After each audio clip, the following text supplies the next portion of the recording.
നിങ്ങൾ കുട്ടികൾക്ക് സ്വാലിഹീങ്ങളുടെ കഥ പറഞ്ഞു കൊടുക്കൂ, അവർ നന്നാക്കും.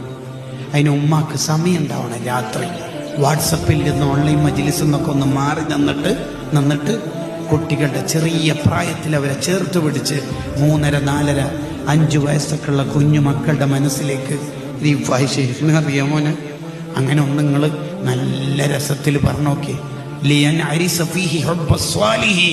ഇഹ്യാഉലുദ്ദീന്റെ വാക്ക സ്വാലിഹീങ്ങളോടുള്ള മഹബത്ത് ആ കുട്ടീൻ്റെ മനസ്സിൽ തറക്കും. പിന്നെ ആ കുട്ടി ബദർ മൗലിദ് ഖത്തറിലേക്ക് പോകുമ്പോൾ ചെല്ലിയ ബദർ മൗലിദ് വരുമ്പോൾ ശിർക്കായിട്ട് വരില്ല. കാരണം ആ കുട്ടിക്കറിയാം ഇതാണ് ഇസ്ലാം. ചെറുപ്പത്തിൽ സ്വാലിഹീങ്ങളുടെ കഥ പറഞ്ഞു ഉമ്മമാരതിന് സമയം കണ്ടെത്തും. ഉപ്പമാർക്കത് കഴിയൂല എന്നുള്ളതാണ് എനിക്ക് തോന്നുന്നത്.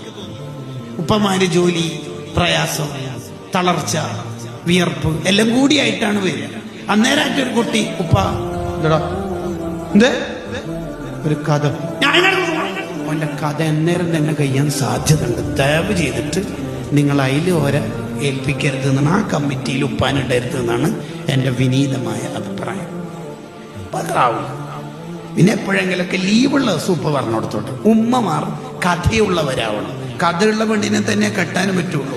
മിസ്സടിയും കണ്ണടിയും അല്ല പ്രപ്പോസലിന്റെ മാനദണ്ഡമാവേണ്ടത്.